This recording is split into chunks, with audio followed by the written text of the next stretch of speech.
muri Mbarara City North bitu ekikwete kikatandika 2016 by'okwezi kwa kashatu 2026 omuri Mbarara City nkaba kutandikana na Mbarara City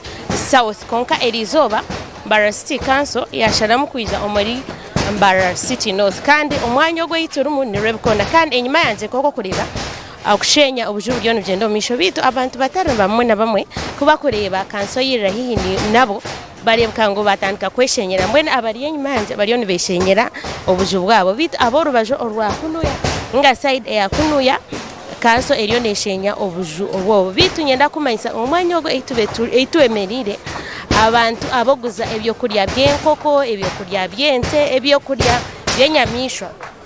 ho babemba kora ebintu byabo bitu na side ya kuriya abantu abembaho abo kubijirayo babine ebibanda byabo barikora emirimo yabo konkeri izoba bateganisibwa kandi nkoko cyaje kigamba ngo bashaka kubamba rugo mwanyogu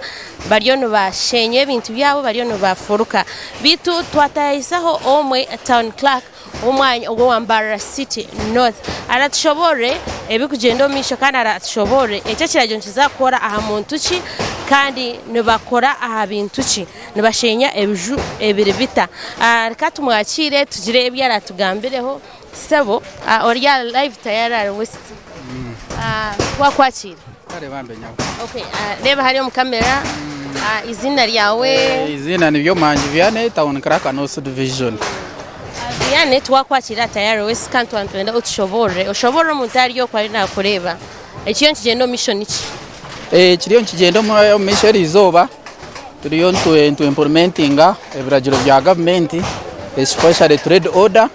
omutawuni yitu Mbarara City specifically no subdivision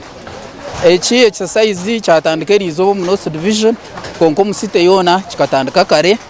kandi ekitandikire okuregirira abo kugira ngo twatwaherize notices abantu bona kureka ngo abatine permission abine za temporary structures abine kiosks kandi abarkorera along the highways anguto kandi umuntu obutari mu mateka ga government kugira ngo bakora ki babihaho kandi twagira ubuteko mu town.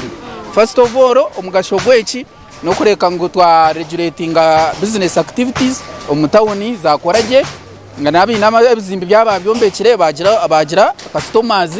kana n'abamana make nabo bazo mu butare nabo bwabo we organize echa kabiri no kureka ngo twakora ki ngo twa physical planning ayo mutawuni abo kugira ngo hatiya no shanga hamwe ngo ko kureba ku turiyo nshenyebi abo kugira ngo hati no road reserve batiro temporary structures as temporary structures leta ukongestion business take up tambara traffic yonkane leta kizubampa abo kugira ngo bakozere iki bo nkabombe kirebe so hati kikugeza gukora no kugira ngo abantu abatararabiro mu kanso kuba guidinga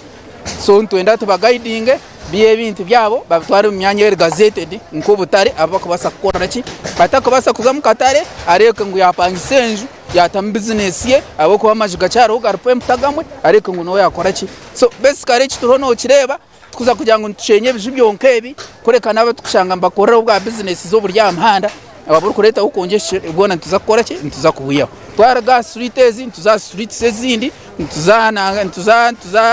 haro twinega na nkeji ntare road bono bukozere ki uburyo mu town ntureka ngo twakora ki twabwikaho twabutereza business yakora ki ekinde kiragiro cya government kituraho so nco turiyo tukora ki implementing kugira ngo turiyo implementing nke kiragiro kanyo town crack ni implementing kiragiro cya government kureka ngo twakora trade order kandi town yitu yakora ki yagumera clean obwire bwone so abantu nintero muranga buryo umwe yakabasa kuba yarebere kiriyo ncubaho arakuke kare areke ngo yayihiramo ibintu byehe yabasa no shiftinga takakozere takizireho akanda akasisikarwa ibintu bye ekinde cyo kwereka muheru ni nshaba waza garka kuteka wa any development omutawuno banzo kirero ko government o city council ku guiding tugambere ngwa ntwenda ho structure kandi ntwenda ho structure eri kushanete kandi ahate kwetagwaho iroko tworeka umwanya ukozere ki ugoshime kwa noza short of that nanchiza kubaho no shanga muheru wakitaho kandi nyenche kare wagira uta twakishenya kandi washisikarwa ki ebintu byone abantu abatine permission abayombekirira igare batine approved plans ntubashaba mutukiriro mu kanso tureke twabagayidinga mwatunga plans ezibyo mu mateka kandi twatamburana nimwe kwenda nyenshi kare kuturagake twabahika kandi ogiro tukandi nyo plan tinjine kandi obwayombekiro takozere ki otakirire kanso kareka ngo yakora ki yagayidinga mwebare kumpurikiriza kandi anishaba twatanise na kanso turebeke ngo tawunite gitwaje cleaninga yaterereje yatambura misho mwebare munonga ndi kuza kubuze kibuze kindi wagamba nshonga ya road reserve abantu abatuyendo bakora amahanda ogo ahabwenki hatiya mutuye mutakubareba bakoraho abwenki hatiya nibo mwagira ngo barugeho webare munonga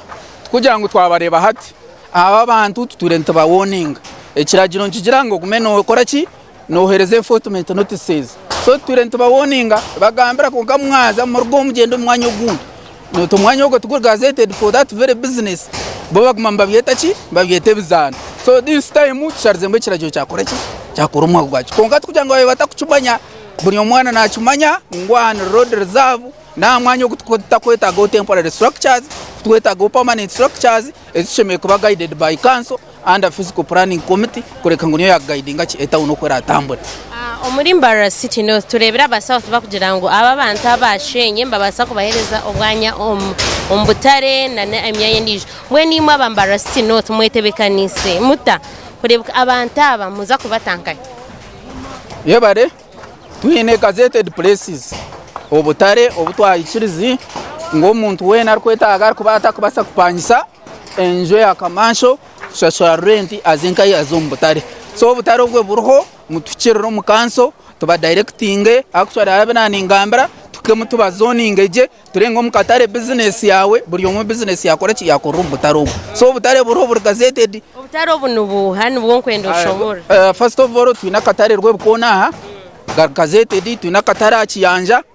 gazetted twina obutare obundi kai nkokonjeru na hari yakatara kandi so no mundo kubasa kora shikureka ngwananga nawo utakubasa guma mutawo nomu nawo ntubasa ku directinga nozo myanye ndije kozereki erinkana nkeji baharwe nawo noza yitu inakatara kandi nako kariyo so kureka ngo buryo mwana yakora ki yakora umwanya ogwakabasa kora ki kandi kinde kirungi cyeje kindi etawuni erzondi etawuneji ergraded so koreka grade yawe grade level yawe yorho na buri omwe yakabasa kureka ngo yakora ki yakoraho kandi atinde kimuteganise nyenche kareta kabasa kora ki kumuteganise webare mnonga nienda kumayisangu oguyaba town clerk wa Mbarara City North kandi yaba habona umurebke umwakwatanisa mnonga na kanso kurebuka ngo urembo rwaterera kandi urembo rwagira obuyonjo iwo ariko romuhanda rebuka ngo warugaho kandi yakugira ngo nobasa kufuna omwanya ombutare rebuka ngo wayikirira kanso no wakubana wenda kombeka yikirira kanso ayikwabure kandi ekumanyise ngo kuwa kubasa kutwaza ebintu na Susan Alinomikisa omuri Mbarara.